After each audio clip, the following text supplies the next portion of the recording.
O'zbekiston necha daholaru donishmandlarga, shoiru sarkardalarga, allomayu ulamolarga, bunyodkor, adolatli shohlarga beshik bo'lgan, alla aytgan diyor.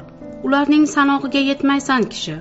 Shoh va sarkarda, donishmand, o'zi tuzgan katta davlat bilan dunyo tarixida o'chmas iz qoldirgan bunyodkor Amir Temur, nafaqat buyuk bobokalonimiz Amir Temur ibn Amir Tarag'ay 1336-yil 9-aprelda Kesh, ya'ni Shahrisabz viloyatining Xo'ja Ilg'or qishlog'ida dunyoga kelgan. Amir Temur tarjimai holida aytilishicha, hayoti mobaynida 5 narsaga qat'iy e'tiqod qilib, ularga doimo amal qilgan: Alloh, tafakkur, qilich, iymon va kitob. Shuningdek, u davlat boshqaruvida kuch adolatdadir degan shiorga amal qilgan.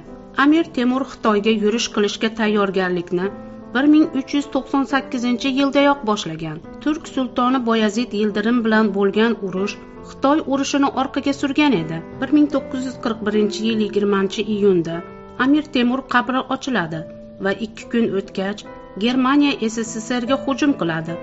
Shundan so'ng odamlar orasida Temur qabrining ochilishi tufayli urush boshlandi degan gap so'zlar tarqaladi. Lekin fashistlar Sovet ittifoqiga hujum qilish rejasini ancha oldin tuzib qo'ygan edilar. Ikkinchi jahon urushining boshlanishini Amir Temur qabrining ochilishi bilan bog'laydiganlar juda ko'p. Bu haqda katta ilmiy maqolalar.